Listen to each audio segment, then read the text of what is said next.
여러분 안녕하십니까? 역사 탐정입니다. 이번 영상에서는 앞에 올렸던 돌칼, 석검과 동검에 대한 그 말씀을 드렸습니다.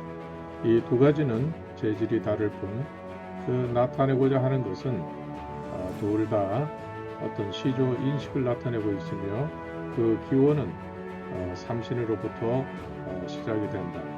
또 우물계는 삼신 중에 주신이 되는 최초의 신, 그 신농 불임금님으로부터 이렇게 시작되는 것을 알 수가 있습니다. 그 칼에 표현된 그 불임금 혹은 삼신에 대한 그 인식은 고대인들이 가장 중요하게 생각했던 제사와 군대에 관한 가장 기본적인 개념이 되기 때문에 고대인들은 유물에서 이러한 것을 뺄 수가 없었던 것입니다. 특히 고인돌은 다른 어떤 그 무덤에서 나오는 그런 유물의 양과는 비교가 되지 않게 아주 적은 양 혹은 없을 수도 있는 그러한 그 무덤 형태에서 이 검만은 최소한도 이렇게 암각화로도 남길 정도로 아주 소중하게 생각했던 그 유물들이 되겠습니다. 그렇다면 여기에서는 왜 우리 고대의 선조들이 이렇게 이 돌칼이나 혹은 동검이나 이런 칼에 대해서 아주 그 집착을 했고 또 그 안에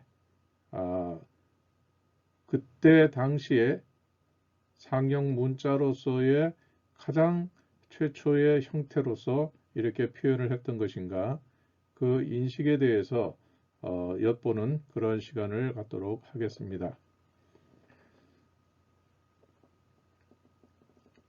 먼저 지금 보시는 것은 경북 김천시 송중리의 유적에서 그 발굴 당시에 있었던 그런 상황을 이렇게 표현을 해 두었는데, 이 사진도 있기는 합니다만은 그 사진은 저작권 문제로 제가 그대로 인용할 수가 없어서 그냥 그 비슷한 상황을 이렇게 가정을 해서 이렇게 구성을 해 보았습니다. 먼저 이렇게 그 고인돌이 있고 그 근처에서는 이 동검이 거꾸로 박힌 채 이렇게 발견이 되었고, 또 이 표현된 이 굵은 선만큼 이렇게 단차가 있습니다. 그래서 이 고인돌 가까이에 이렇게 칼이 거꾸로 박힌 채로 이렇게 발견이 되었던 것입니다. 왜 이런 모양을 띠고 있었을까? 이것에 대해서 생각을 해보겠습니다. 또 이것과 관련해서 이 고인돌에서 나온 유물은 이렇게 바로 여기 표현된 것이 이런 형태의 검으로 되어 있는데, 이것은 이미 동검에서 설명드린 대로 이 살짝 이렇게 뾰족하게 표현된 이것은 우리가 대문구 문화 토기 문양 중에서 그 큰 이 주요한 이것에 덧붙여서 자기도 이에 따르는 소속된 그러한 어떠한 개념이다 하는 것을 이렇게 표현하는 것을 설명드린 적이 있습니다. 즉 여기에 이렇게 표현된 살짝 나온 꼭지점 같은 것은 바로 이 비파형이라고 우리가 흔히 알고 있는, 그러나 실제로는 불꽃의 모양인 이것의 가장 큰 불꽃, 근원이 되는 그 불꽃에 그 소속된 그러한 그 자손들, 작은 불꽃. 그래서 이 큰 불꽃과 작은 불꽃 둘 해서 이 세 개의 불꽃이 바로 우리가 알고 있는 삼신이라고 하는 분의 세 분의 그 토템이 여기에 표현된 것입니다. 그래서 이 칼의 중심부는 물론 기능적으로는 칼의 어떤 무기로서의 성능을 높이는 것도 있지만 더불어서 이것은 신자, 최초의 신이라고 하는 그 글자를 여기에 나타낸 것입니다. 이것은 왜 그렇게 해석할 수 있냐 하면 그 돌칼에서도 이것이 표현된 것이 있는가 하면 어떤 경우에는 이것 자체가 없는 경우도 있습니다. 그렇기 때문에 없어도 되는 것이고 또 있다고 하면 어떠한 상징적인 의도가 그 안에 담겨 있다는 것을 우리는 추정할 수가 있습니다. 이미 돌칼과 동검에서 그것을 살펴본 것이 있습니다. 그래서 이 송중리에 나온 이 거꾸로 꽂힌 이 돌칼은 바로 최초의 신, 이 신이 되는 이 큰 불, 그리고 그 자손이 되는 아드님과 따님, 이 세 분도 역시 이분에 소속된 그러한 자손이기 때문에 여기에 이렇게 작은 불꽃으로 표현을 해서 이것이 삼신이라고 우리가 파악할 수 있는 것입니다. 그래서 이것은 제가 주장하는 것이 아니고 이미 허신이 한나라 때의 허신이 이것을 신이라고 읽는다. 이렇게 설명을 한 것이 설문해자에 기록이 되어 있습니다. 그래서 그것을 바탕으로 해서 우리는 이것이 단순한 어떤 기능만을 가지고 이렇게 한 것이 아니라 이것이 하나의 문자로서 또 두 가지의 그 효과를 이렇게 내는 디자인이었다. 이것을 우리가 알 수가 있습니다. 그리고 이것은 이 꼭지점은 대문구문화 토기의 그때 당시의 기법을 이 칼에 적용을 해서 만든 것이다. 이렇게 우리가 파악을 할 수 있겠습니다. 그리고 이러한 그 불꽃과 또 이렇게 신이라는 이 글자가 표현된 것은 바로 이 우리가 사국시대, 고구려 백제 신라 가야 이 사국시대에 흔하게 나타나는 이 귀걸이, 금귀걸이 또 다른 토기 형태의 이러한 그 달개 그 모양에서도 이렇게 보면 여기에 알과 이 작은 꼭지점이 이렇게 있습니다. 이것은 불꽃이라는 뜻이죠. 그것이 바로 이것과 같은 맥락으로서 나온 것입니다. 그리고 여기에도 보면 이렇게 가운데에 이러한 신이라는 최초의 글자가 여기 들어 있습니다. 최초의 글자가 이렇게 들어 있죠. 그리고 어떤 경우에는 이 장식들 중에서도 이 신이라는 직선으로 된 이 글자가 없는 것도 자주 나옵니다. 그러니까 있는 것과 없는 것이 이렇게 서로 발굴이 되고 있는데요. 따라서 이것은 어떤 의도가 있는 하나의 문자로서의 이 역할을 한다. 이것이 없어도 이것은 최초의 시조를 상징한다는 것을 알 수 있지만 보다 분명히 하기 위해서 여기서 이렇게 선을 그어서 이렇게 최초의 시조 신농 불임금님을 나는 계승한 또 그 후손이다 하는 것을 이렇게 표현을 해놓고 있는 것입니다. 자, 이것은 앞에 김천 송중리에서 발굴된 그런 것과 맥락을 같이 하지만 이것은 여수 오림동 암각화에 이렇게 칼이 거꾸로 이렇게 그림이 암각화가 이렇게 조각되어 있는 것입니다. 그리고 여기에는 두 사람이 이렇게 이 칼을 바라보면서 어떠한 제사 행위 같은 그러한 어떤 기원하는 그러한 모습을 하고 있습니다. 자, 그러면 이 글자는 이 두 사람 중에 좌측에 있는 이 두 글자는 이 좌측의 인물은 이것은 큰 대자와 또 이렇게 그 손을 모으고 있는 것으로 봐서 이분이 그 마을이라고 할까요? 그 공동체의 수장이라는 것을 알 수 있고 고대의 글자로서는 하늘 천자와 같은 형태를 하고 있습니다.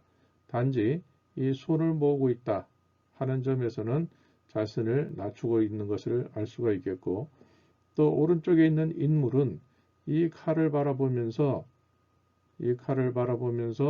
어떤 그 기원을 하고 있는 뭐 어떤 도움을 바라고 있는 그러한 형태로서 이렇게 인식이 되고 있는데 밑에 이 발의 모양은 상당히 비율이 맞지 않고 강조되고 있음을 우리가 알 수 있습니다.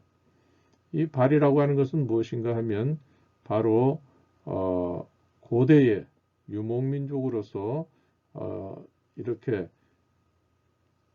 가축을 기르면서 이동을 했던 그러한 때를 이렇게 나타내고 있는 것입니다. 그러니까 이동하고 있다, 어떤 움직인다. 고대의 이 상형 문자는 글자가 어떤 사람을 나타내기 위해서 그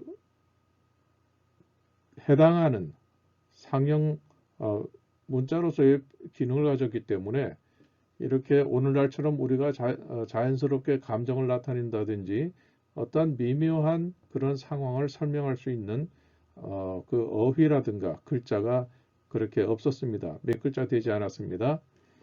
그렇기 때문에 우리가 보통 눈을 그린다고 하면 명사로서의 눈도 되지만 동사로서는 본다라고 하는 의미가 이미 그 안에 들어있고 또 발을 이렇게 그렸을 때에는 우리가 명사로서의 발도 되지만 이것은 걷는다, 이동한다, 하여튼 움직이는 그러한 상징적인 의미를 가지고 있는 것입니다. 또 두 손을 모은다고 하는 것은 받든다, 또 기도한다, 경배한다 이런 동사의 의미가 있는 것입니다. 그래서 여기에 오림동 암각화에 이 발이 이렇게 있다고 하는 것은 이 이동한다, 옮긴다. 그렇다면 이 망자가 이 땅에서의 삶을 마치고 어디로 간다 하는 그런 의미를 여기에 담고 있다고 볼 수가 있겠습니다.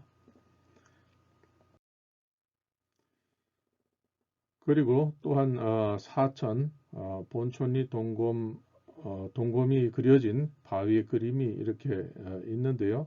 이건 역시도 마찬가지로 이렇게 비파형인데다가 가운데에 이렇게 신자가 되어 있습니다. 요것과 같은 형태이죠.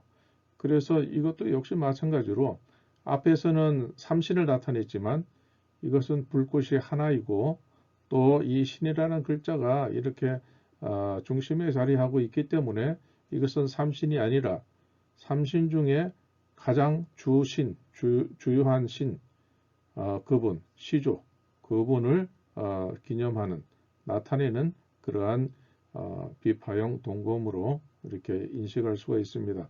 그러니까 좀 전에 봤던 것은 삼신이고 이것은 삼신 중에 주신, 최초의 신이 되는 그분을 나타내는 것입니다. 그래서 이 신이라고 하는 것을 우리가 왜 이분을 신농이라고 불임금님이라고 얘기할 수 있느냐 하면 허신이 설문회장에서 설명한 것처럼 이 자체가 신이라는 글자일 뿐 아니라 이것이 이 신이라고 하는 것은 고대에 가장 이른 시기에 역사가 시작되는 시기에 신이라는 것을 자신의 개인적인 호칭, 소위 말해서 시칭으로 사용한 분은 바로 역사상의 신농이라는 분밖에 없습니다. 그래서 이것은 시험으로 생각하면 사지선다형이 아니고 하나를 가지고 하나를 선택하는 겁니다. 선택하든지 안 하든지 둘 중에 하나인데 그분은 소위 말해서 불임금, 역사 기록에는 그분은 태양이라고도 불리우고 그분은 불로서 관직의 이름을 삼고 또 불로서 어떤 기록을 남겼던 것입니다. 그렇기 때문에 그것을 아주 정확하게 표현했던 것이 대문구 문화토기에 그대로 되어 있고 여기에서는 그 중에 한 부분인 불을 가지고 이렇게 나타낸 것입니다. 그래서 백제와 고구려는 이 최초의 시조가 되는 불임금 이분을 나타내기 위해서 아주 왕성한 그러한 기세가 강한 그러한 불의 형상을 가지고 금관을 만들었지만 그 기세가 왕성한 그 불꽃도 최초의 하나의 불꽃에서 커져가기 때문에 그 최초의 정리된 가장 단순한 형태로서의 불꽃을 여기에 이렇게 표현을 했던 것입니다. 그러니까 신이라는 그분이 있고 이 불꽃 모양을 하나로서 이렇게 나타냄으로써 불임금, 시조, 신농, 임금이라고 하는 것을 이렇게 정확하게 이렇게 표현을 하고 있고 고대 역사 문헌에서도 그러한 내용이 이미 춘추좌전이라든지 이런 데서 표현을 하고 있습니다. 그렇기 때문에 이것은 그냥 단순한 무슨 비파라든가 물건이 아니고 고대에는 모든 것이 다 시조 인식과 직접적인 관련이 있습니다. 다른 것은 필요가 없는 것입니다. 그렇기 때문에 살아서나 또 죽어서 묻힐 때나 다 내가 살아서 생명을 나에게 준 것도 바로 삼신이고 그 중에 특히 신농 불임금님이고 또 죽어서도 우리가 갈 곳은 바로 시조 그분이 계신 곳으로 간다는 것이죠. 그래서 우리는 고대로부터 사람이 숨을 멈췄을 때에 그 숨을 우리에게 주신 분에게 간다. 그런 뜻으로 해서 우리는 돌아가셨다. 이렇게 얘기를 합니다. 그러면 어디로 돌아갔느냐? 바로 이 시조. 불임금님이 계신 신농 임금님에게 우리는 간다는 것입니다. 그래서 구한말에 이 땅에 온 선교사들이나 또 외국인들이 기행문에도 이렇게 보면 다른 나라에서는 대체로 숨이 끊어졌다, 죽었다 이것으로 끝나지만 조선인들은 돌아가셨다는 말을 씀으로 해서 자신들이 어디로 가는 것을 아는가 보다 이렇게 놀라움을 남긴 기록들이 존재하는 것입니다. 자, 그래서 이 고인돌을 대체적으로 보면 고인돌의 출토 유물은 연대 측정을 해보면 가장 이른 시기로서 볼 수 있는 것이 약 4천년 전 이렇게 볼 수 있고 또 북쪽에서 발견된 그 고인돌에서는 그 이상으로 볼 수 있는 연대 측정 결과가 나왔다고 이렇게 주장을 하고 있다고 합니다. 그래서 아마도 고인돌이 상한선이 현재로서는 4천년 전이지만 그 이상으로 올라갈 수 있는 가능성은 열려 있다. 이렇게 볼 수가 있겠습니다. 또 고인돌이 사라진 시기, 그 사라진 시기는 기원전 3세기에서 2세기 이 정도로 보고 있는데 이 시기는 바로 그 한사군 설치와 관련된 그 시기 정도로 볼 수가 있습니다. 그렇다면 이것이 어떤 그 한사군을 설치함으로써 정치적 변동이라든지 영토의 변경이라든지 이런 그 큰 변수가 발생함으로써 이 고인돌을 가지고 이렇게 망자를 이렇게 묻는 그런 장례 문화가 달라진 것이 아니겠는가 이렇게 추정을 해볼 수가 있겠습니다.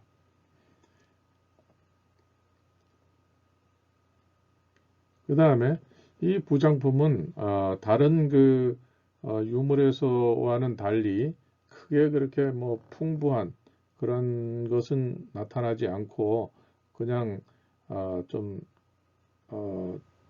단촐하다 할까 그런 정도의 소박한 그런 정도만 발견이 되는 경향이 있습니다. 그런데 유독히 칼에 대해서는 상당히 어떤 비중을 두고 이것은 다른 것은 안 나오더라도 칼은 발견되는 경우가 비중이 높습니다. 그래서 부장품은 대체로 칼, 돌, 화살촉, 고곡, 대롱옥, 청동, 도끼, 토기 뭐 이런 정도 이렇게 나타난다고 합니다. 자, 이것은 앞에 이전 영상에서 이렇게 확인된 것인데 여기서 보면 이것은 꼭지점이 아까 김천이나 이 여수 오림동에서 나온 것보다 분명하게 이렇게 꼭지점이 되어 있습니다. 이것은 바로 그 대문구모나 톡이 거기에 있는 그 기법과 매우 닮아 있다. 그래서 이것은 큰 불꽃, 전체적으로 하나의 큰 불꽃 형태를 하고 있고 그 다음에 작은 불꽃이 둘이 있기 때문에 이것은 삼신의 형태를 한 것이다.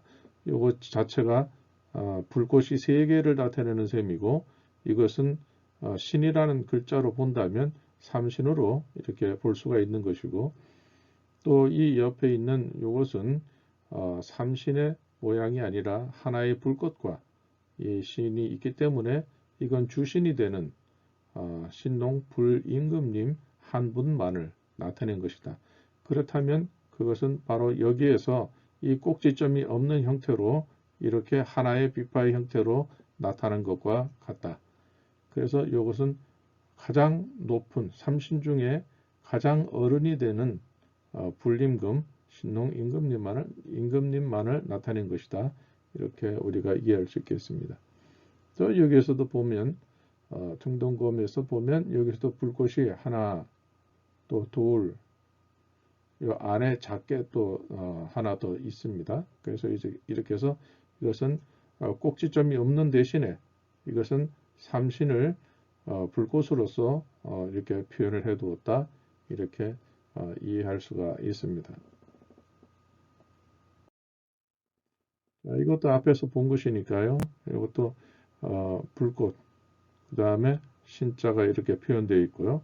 그러니까 신농, 불임금, 그 다음에 이분과 관련된 그 본서까지 포함해서 삼신의 개념이 여기에 들어있고 또 이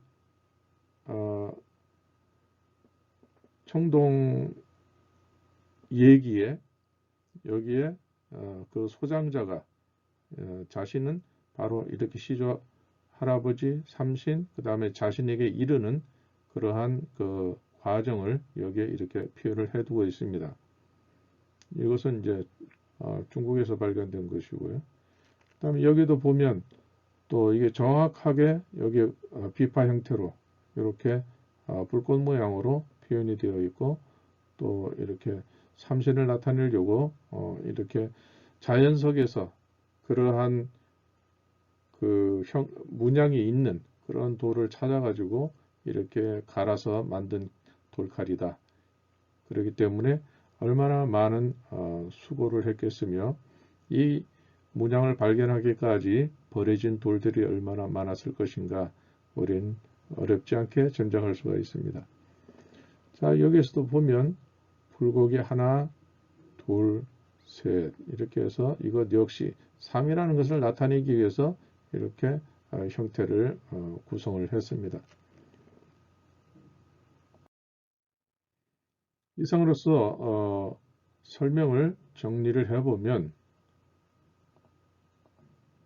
고대에 있어서 어떠한 공동체, 나라라고 해도 수천 년 전에는 오늘날 우리가 생각하는 이러한 큰 나라가 아니라 아마도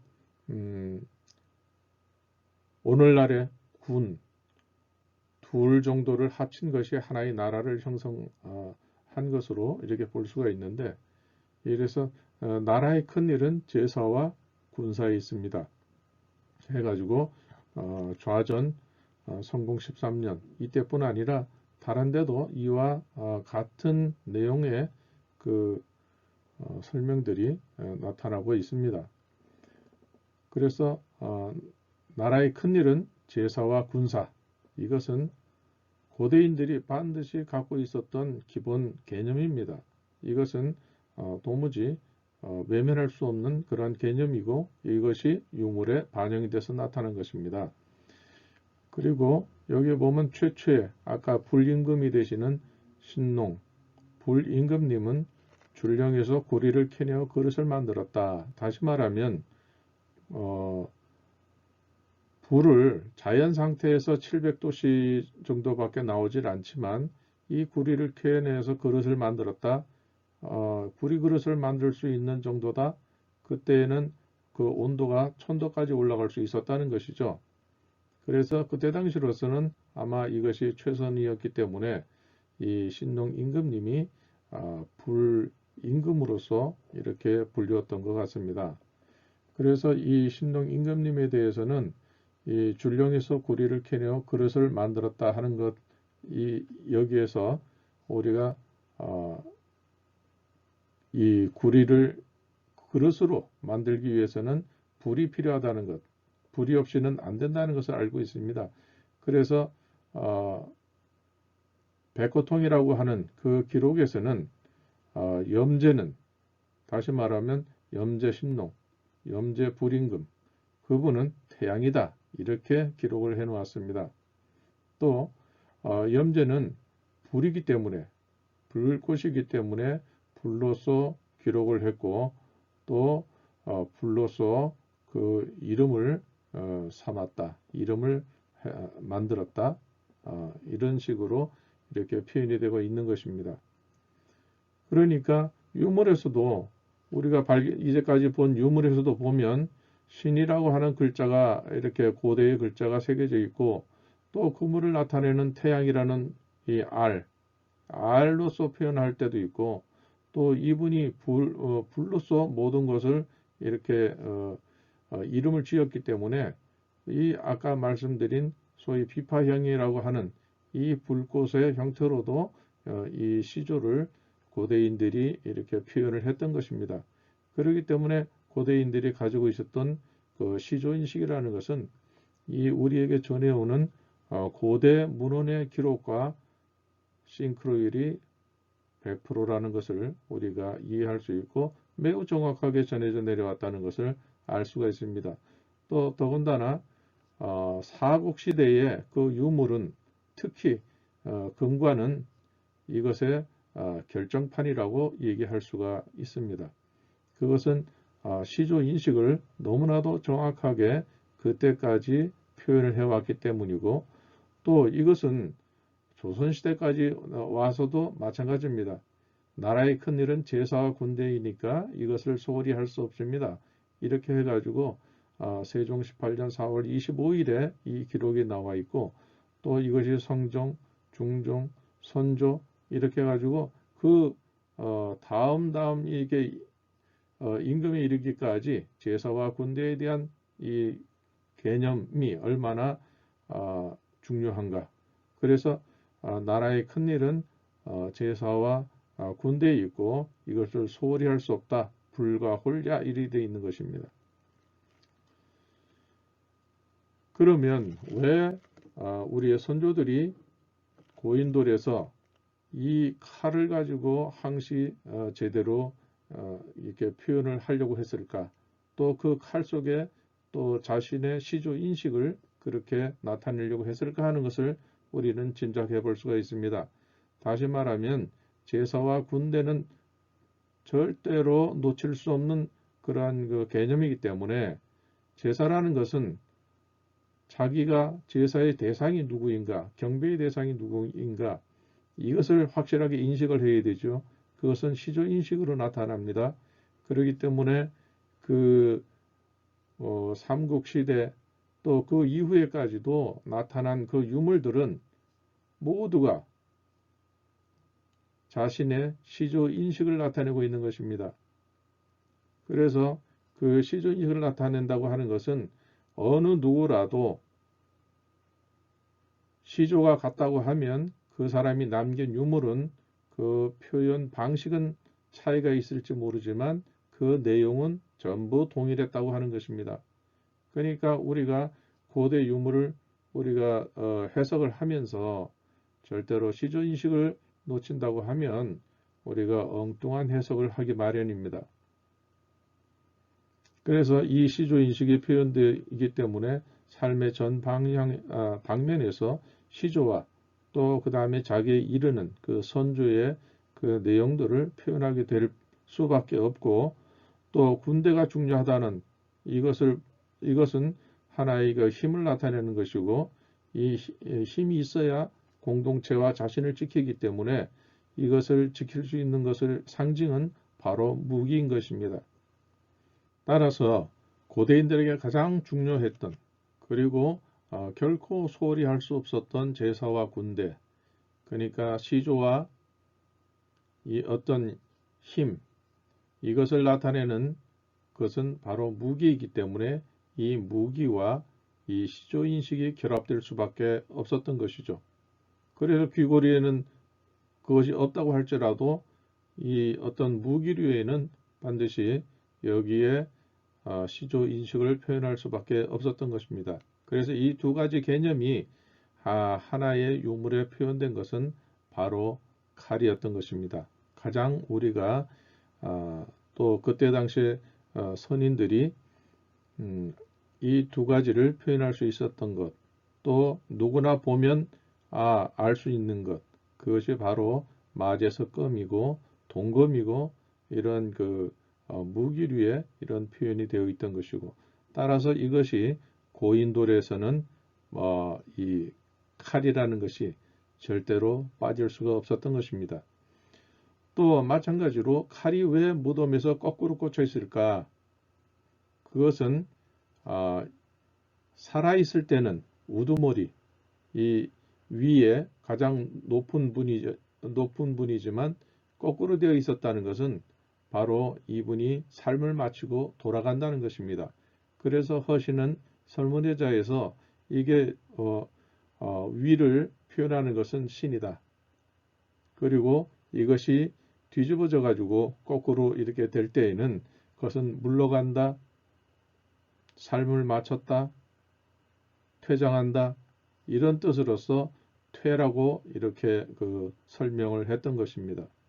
그러니까 이 칼이 거꾸로 꽂힌 것은 바로 사람이 이 땅에서 삶을 마치고 퇴장을 한다, 이 땅에서 사라진다, 이런 뜻이고, 또 한편으로는 이 땅에서 살 수 있도록 숨을 쉬게 해주신, 생명을 주신 그분에게 돌아간다 하는 그런 의미가 이렇게 표현되었다고 우리는 추정할 수가 있습니다.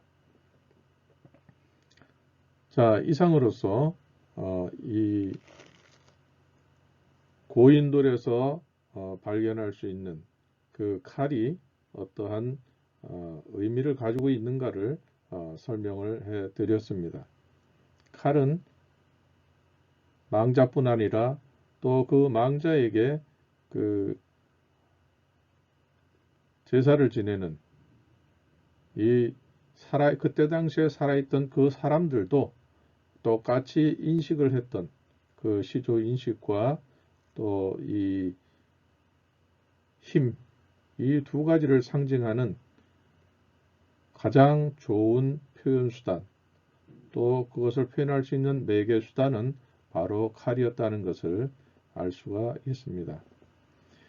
이상으로 오늘의 영상을 마치도록 하겠습니다. 시청해 주셔서 감사합니다. 고맙습니다.